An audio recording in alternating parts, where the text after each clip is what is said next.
আৰু কেইটামান মুহূৰ্ত আৰু তাৰ পাছতে মোৰ যিহেতু কাষতে আছে সোঁ চাইডে আছে দীপাংকৰ কুমাৰ নাথ হাছুৰ প্ৰাক্তন সভাপতি আৰু প্ৰাক্তন উপদেষ্টা প্ৰকাশ দাস তেওঁলোক দুয়োগৰাকী মোৰ সৈতে আছে আৰু কেইটামান মুহূৰ্ত তেওঁলোকে ভাৰতীয় জনতা পাৰ্টিত যোগদান কৰিব সকলোৱে গম পাইছে আৰু তাৰ পূৰ্বে আচলতে আমি তেওঁলোকৰ সৈতে কিছু কথা জনাৰ চেষ্টা কৰিম পুনতে সভাপতি কাষলৈ আহিছোঁ প্ৰাক্তন সভাপতিগৰাকী আছে আছুৰ মই দীপাংকৰ দা আপোনাক শুভেচ্ছা আৰু অভিনন্দন জনাইছোঁ নতুন যাত্ৰালৈ আপোনালৈ ধন্যবাদ জনাইছোঁ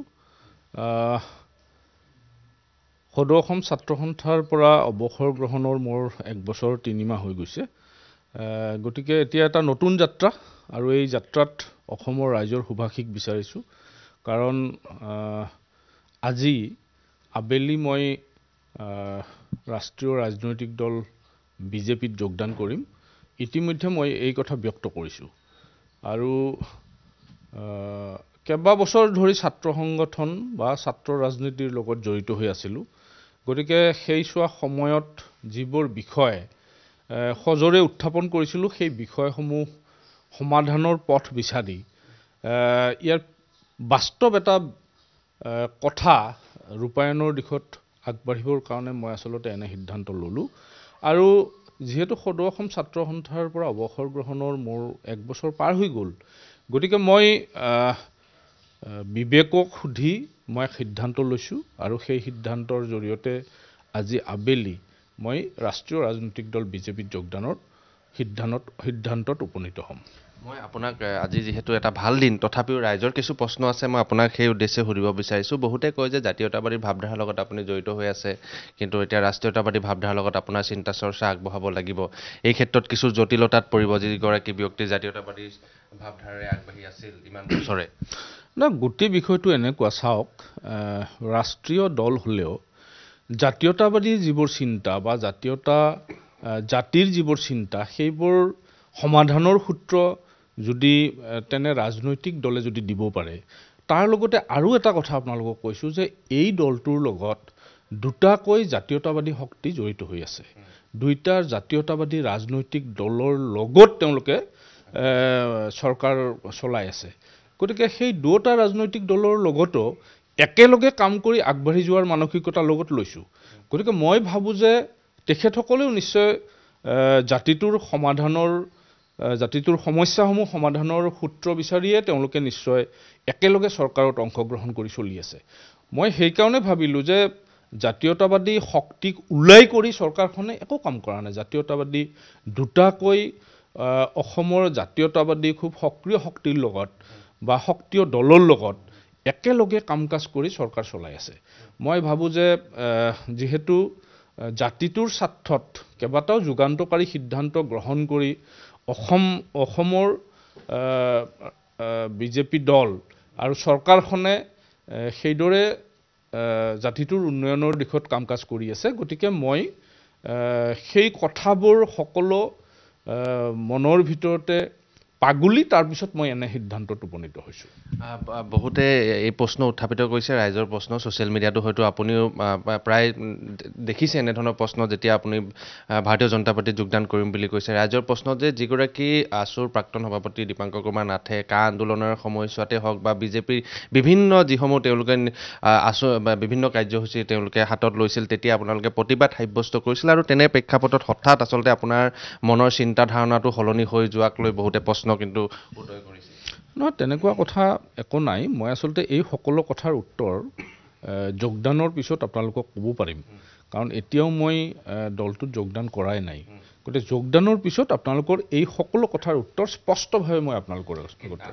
আৰু এটা কথা কিন্তু আপুনি যি ধৰণে আচলতে জাতীয়তাবাদী ভাৱধাৰাৰ যিসমূহ কাম আপুনি কৰি গৈছিল আছুৰ সময়ছোৱাত কিন্তু এতিয়া কিন্তু সেই কামসমূহ কৰাৰ ক্ষেত্ৰত কিন্তু আপুনি ৰাষ্ট্ৰীয়তাবাদী ভাৱধাৰাৰ ক্ষেত্ৰত জড়িত হৈ আপুনি আগবাঢ়িব লাগিব এই ক্ষেত্ৰত কেনেকৈ আপোনাৰ যিবোৰ চিন্তা নহয় আপোনালোক ক'লোৱে নহয় যে দুটা জাতীয়তাবাদী সত্তা এই চৰকাৰখনৰ লগত একেলগে হাতত হাত মিলাই পেলাই আগবাঢ়ি গৈ আছে এই দুটা জাতীয়তাবাদী দলে কিন্তু জাতিটোৰ উন্নয়নৰ কাৰণে চৰকাৰৰ লগত হাতত হাত ধৰি আগবাঢ়ি গৈ থকাৰ যেটো সূত্ৰ তেওঁলোকে উলিয়াই লৈছে মই ভাবো যে এনেকুৱা কোনো কথা নাই যে চৰকাৰৰ লগত যিবোৰ বিষয় যিবোৰ সমস্যা ইতিমধ্যে অসমীয়া জাতিয়ে ভুগি আছিল তাৰে বহু কথাৰ ইতিমধ্যে সমাধান সূত্ৰ উলিয়াইছে আৰু বহু কথাৰ সমাধান সূত্ৰ উলিয়াব লাগিব গতিকে মই ভাবোঁ যে যোগাত্মকভাৱে আগবাঢ়িলে ভৱিষ্যতে জাতিটোৰ উন্নয়নৰ ক্ষেত্ৰত যিখিনি কৰণীয় আছে সেই কৰণীয়খিনি কৰিব পৰা যাব আৰু এটা প্ৰশ্ন আপোনাক সুধিব বিচাৰিছোঁ আপোনাৰ একালৰ সতীৰ্থ প্ৰাক্তন আছুৰ সাধাৰণ সম্পাদক লুইনজ্যোতি গগৈয়ে কালি কিছু মন্তব্য আগবঢ়াইছে আপোনাক লৈ বিশেষকৈ তেওঁ আওপকীয়াকৈ কিছু কথা কৈছে যে আচলতে ব্যক্তিৰ নিজৰ স্বাৰ্থ সিদ্ধি বা তেওঁ গাদ্দাৰ কৰিছে এনেধৰণৰ কিছু মন্তব্য আগবঢ়াইছে ইয়াক লৈ আপোনাৰ প্ৰতিক্ৰিয়াটো কি হ'ব কালি তেওঁ লখিমপুৰত এই মন্তব্য এই সন্দৰ্ভত মই এতিয়াই একো ক'ব খোজা নাই মই দলত যোগদান কৰাৰ পিছত মই আপোনালোকক সকলো কথা অৱগত কৰিম আজি আপোনাৰ মই এতিয়া শেষৰ প্ৰশ্ন আপোনাৰ লগতে আৰু কিমানজনে আজি আপোনাৰ লগত যোগদান কাৰ্যসূচীত অংশগ্ৰহণ সদৌ অসম ছাত্ৰ সন্থাৰ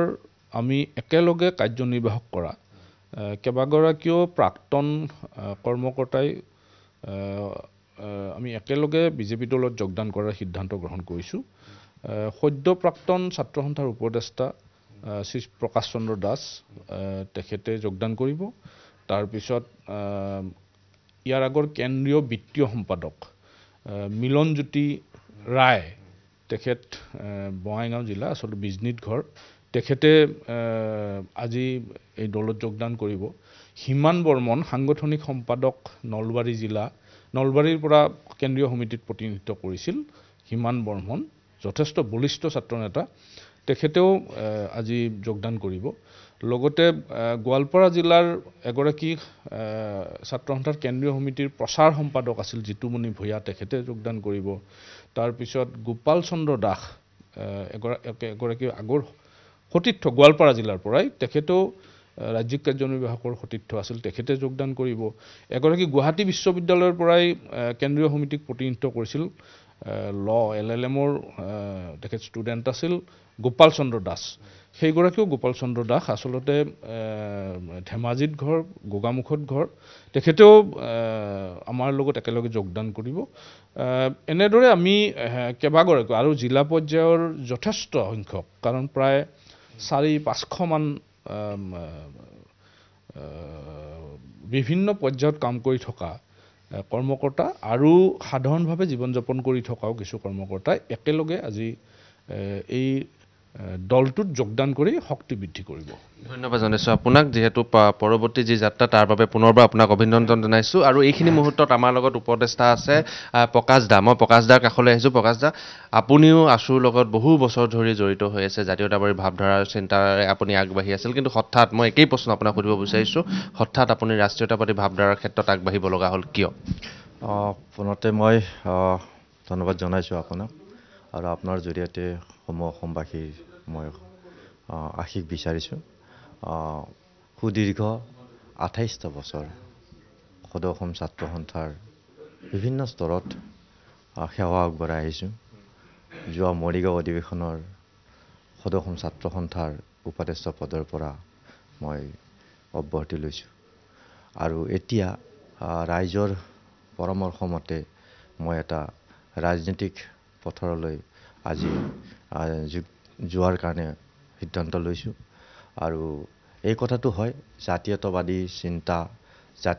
চিন্তা সদায় অন্তৰত আছে অন্তৰত থাকিব সদৌ অসম ছাত্ৰ সন্থাৰ মজিয়াত থাকি যিসমূহ কথা যিসমূহ চিন্তা যিসমূহ সমস্যা আমি সদায় মাত মাতি আহিছিলোঁ সেই সকলো সমস্যাৰ সমাধানৰ আশাৰে ৰাজনৈতিক পথৰত আমি ভৰি দিব বিচাৰিছোঁ আৰু এই কথাটো স্পষ্ট যে ৰাষ্ট্ৰীয়বাদী শক্তিৰ ভেটিহে যদি শক্তিশালী হ'ব লগা হয় আঞ্চলিকতাবাদী শক্তিৰ ভেটিৰেহে ৰাষ্ট্ৰীয়বাদী শক্তিৰ ভেটি গঢ়িছে আৰু ৰাষ্ট্ৰীয়বাদী শক্তিহে আঞ্চলিকতাবাদী শক্তিক সুৰক্ষা দিছে গতিকে এই বিষয়টো আঞ্চলিকতাবাদীৰ ভেটি শক্তিশালী নহ'লে কেতিয়াও ৰাষ্ট্ৰবাদী ভেটি শক্তিশালী হ'ব নোৱাৰে গতিকে ইটোৱে সিটোৰ লগত এটা সাংঘাতিকভাৱে ওতঃপ্ৰোতভাৱে জড়িত গতিকে অসমৰ যদি সমস্যাসমূহ সমাধান কৰিব লগা হয় বা আমি ভাবা ধৰণে যদি আগুৱাই নিব লগা হয় অসমখন তেতিয়াহ'লে এনে ৰাষ্ট্ৰীয়বাদী শক্তিটো আঞ্চলিকতাবাদী চিন্তাই আমি লৈ গৈ ৰাষ্ট্ৰীয়বাদী শক্তিৰ লগত আমি আমাৰ সমস্যা সমাধান কৰিব পাৰিম বুলি আশা ৰাখিছোঁ আৰু এটা প্ৰশ্ন যিহেতু মই তেওঁকো সুধিছিলোঁ আপোনাকো সুধিছোঁ আপোনালোক জড়িত হৈ আছিল কা আন্দোলনৰ সেই প্ৰসংগটো আহে যিহেতু আপোনালোকে যেতিয়া আছুত আছিল তেতিয়া নেতৃত্ব লৈছিল বিজেপি চৰকাৰৰ বিৰুদ্ধে প্ৰতিবাদ সাব্যস্ত কৰিছিল এতিয়া কিন্তু আপোনালোকে আকৌ সেই বিজেপি চৰকাৰ শৰণাপন্ন হৈছে বুলি বহুতে প্ৰশ্ন এইটো শৰণাপন্ন কথা বুলি মই ভবা নাই কাৰণ বিজেপি চৰকাৰৰ কেন্দ্ৰত নৰেন্দ্ৰ মোদী নেতৃত্বাধীন চৰকাৰ আৰু অসমত মুখ্যমন্ত্ৰী হিমন্ত বিশ্ব শৰ্মাৰ নেতৃত্বাধীন চৰকাৰৰ যি সুশাসন আৰু উন্নয়ন এইটো এটা ধাৰা ইতিমধ্যে অসমৰ মানুহে দেখিবলৈ পাইছে আমি প্ৰত্যক্ষ কৰিছোঁ আৰু এই কথাটো হয় খিলঞ্জীয়া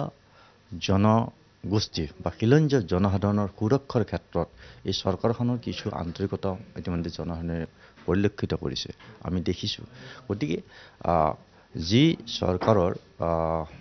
চিন্তাধাৰাই কাম কাজে অসমীয়া খিলঞ্জীয়া মানুহক সুৰক্ষিত কৰে সেই ধাৰাটো আমি নিশ্চয় ভাল ধৰণে হোৱা বুলি আমি অনুভৱ কৰিছোঁ আৰু সেইকাৰণে কা আন্দোলন বিষয়টো কা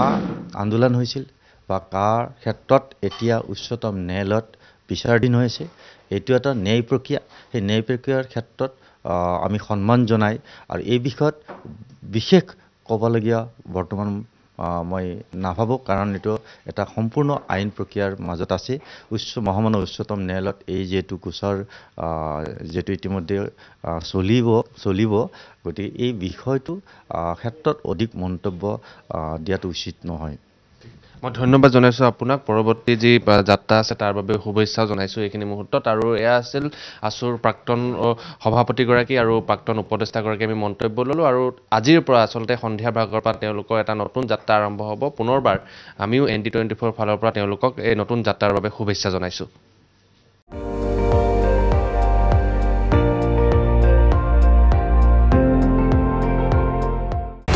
আপুনি চাই আছে ND24 সৰ্বশ্ৰেষ্ঠ নহয় সৰ্বোত্তমৰ দৌৰ